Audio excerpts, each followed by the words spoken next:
ജ്യോതികുമാർ ചാമക്കാലയുടെ ആക്ഷേപം ഇങ്ങനെ വരുമെന്ന് ഞാൻ പ്രതീക്ഷിച്ചിരുന്നില്ല. കാരണം അദ്ദേഹം ഒരു ദേശീയ രാഷ്ട്രീയത്തെക്കുറിച്ചുള്ള ചർച്ചയിൽ ഇത്രയും അപഹാസ്യമായ നിലയിൽ സംസാരിക്കുന്നത് ശരിയായ കാര്യമായിരുന്നില്ല. അതിലൊന്ന് ദേശാഭിമാനി പത്രത്തെക്കുറിച്ചാണ്. ആ പത്രത്തിൻ്റെ വാർത്തയും ഉള്ളടക്കവും ഒക്കെ വിശദീകരിക്കേണ്ടത് ആ പത്രത്തിൻ്റെ ചുമതല വഹിക്കുന്ന ആളുകളാണ്. പക്ഷേ എന്നാൽ ഞാനൊരു കാര്യം സൂചിപ്പിക്കാൻ ആഗ്രഹിക്കുന്നത് അദ്ദേഹം ദേശാഭിമാനി പത്രം ഒന്ന് വായിക്കാൻ തയ്യാറാവണം എന്നാണ്. അതിനുശേഷം അതിനെ വിമർശിക്കുന്നതായിരിക്കും നല്ലത്. ദേശാഭിമാനി പത്രത്തിൻ്റെ ഇന്നത്തെ ഒന്നാമത്തെ പേജിൽ ഏറ്റവും ശരിയായ നിലയിൽ അതിശയോക്തികളില്ലാതെ മറ്റു പല പത്രങ്ങളിൽ നിന്ന് വ്യത്യസ്തമായി അതിശയോക്തികളില്ലാതെ എന്താണ് പാർലമെൻറ്റിൽ നടന്നത് എന്നുള്ളത് ഏറ്റവും കൃത്യമായിട്ട് അവതരിപ്പിച്ചിട്ടുള്ള പത്രം ദേശാഭിമാനിയാണ് എന്ന് എനിക്ക് അഭിമാനത്തോടു കൂടി പറയാൻ പറ്റും. ദേശാഭിമാനിയുടെ വാർത്തയിൽ അവിടെ രാഹുൽ ഗാന്ധി എന്താണ് സംസാരിച്ചിട്ടുള്ളത് എന്നുള്ളത് കൂടി അദ്ദേഹം പത്രം വായിച്ചിരുന്നുവെങ്കിൽ രാഹുൽ ഗാന്ധിയുടെ പേരും രാഹുൽ ഗാന്ധി എന്താണ് പറഞ്ഞത് എന്നുള്ളതും അദ്ദേഹത്തിന് കാണാൻ പറ്റുമായിരുന്നു. അതിനൊപ്പം കേന്ദ്രത്തിൻ്റെ സമീപനത്തോട് എതിർത്ത് പ്രതിപക്ഷം പാർലമെൻറ്റിൽ നിന്ന് ബഹിഷ്കരിച്ചു പോയതിനെക്കുറിച്ച് എല്ലാ രാഷ്ട്രീയ പാർട്ടികളും അവിടെ കൂട്ടായി എടുക്കുന്ന ആ സമീപനത്തെയും പരാമർശിച്ചുകൊണ്ടാണ് ദേശാഭിമാനി പത്രം വാർത്ത റിപ്പോർട്ട് ചെയ്തിട്ടുള്ളത് എന്നുള്ളത് ദേശാഭിമാനിയുടെ പ്രതിനിധി അല്ലെങ്കിലും ദേശാഭിമാനി പത്രം ഇന്ന് രാവിലെയും വായിച്ച ഒരാളെന്ന നിലയിൽ ഞാൻ അങ്ങയോട് ഓർമ്മപ്പെടുത്താണ്. രണ്ടാമത് അങ്ങ് പറഞ്ഞു എന്തിനാണ്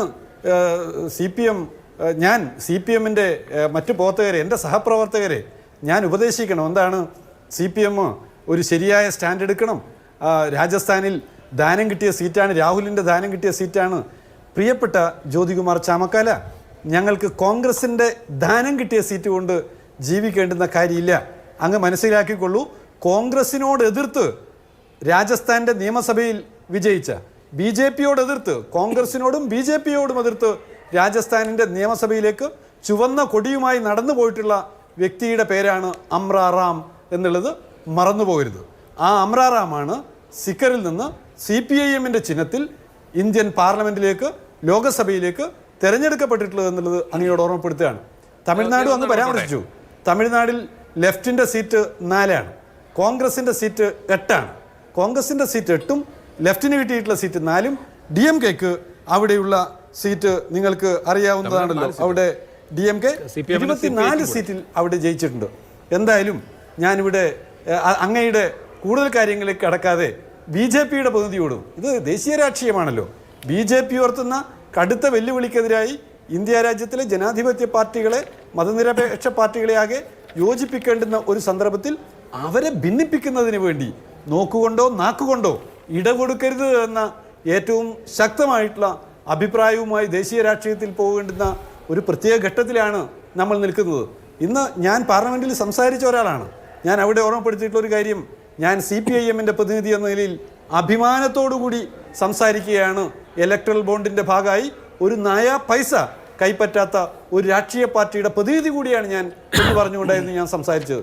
നോക്കൂ, BJP-യുടെ അഴിമതി രാജ്യത്തെ ആകെ കാർന്നു തിന്നുമ്പോൾ നരേന്ദ്രമോദിയുടെ പ്രസംഗത്തിൽ ആ അഴിമതിയെക്കുറിച്ച്, ആ അഴിമതിക്ക് കാരണമാകുന്ന നയപരിപാടികളെക്കുറിച്ച് അദ്ദേഹത്തിന് സംസാരിക്കാൻ കഴിഞ്ഞിട്ടില്ല. ഞാൻ ഓർമ്മപ്പെടുത്തുകയാണ്, ഇപ്പോൾ ഉത്തർപ്രദേശിൽ നിന്ന് വന്നിട്ടുള്ള വാർത്തയുണ്ട്, ഹസ്രത്തിൽ 100ഓളം ആളുകൾ അവിടെ മരണപ്പെട്ടതിൻ്റെ ദുഃഖകരമായിട്ടുള്ള വാർത്തയും മനസ്സിലേറ്റിയിട്ടാണ് നമ്മൾ ഈ ചർച്ചയുടെ മുന്നിലിരിക്കുന്നത്. ആ പാവപ്പെട്ട മനുഷ്യർ, എത്രമേൽ പാവപ്പെട്ട മനുഷ്യർ, സാധാരണക്കാർ, അവർ ഒരു മതചടങ്ങിൽ പങ്കെടുത്തിട്ട് ആ ചടങ്ങിൽ തിക്കിലും തിരക്കിലും പെട്ട് ഇങ്ങനൊരു അപകടത്തിലേക്ക് ആ മനുഷ്യരെ തള്ളിയിട്ടിട്ടുള്ളത് അവിടുത്തെ ഭരണാധികാരികളല്ലേ.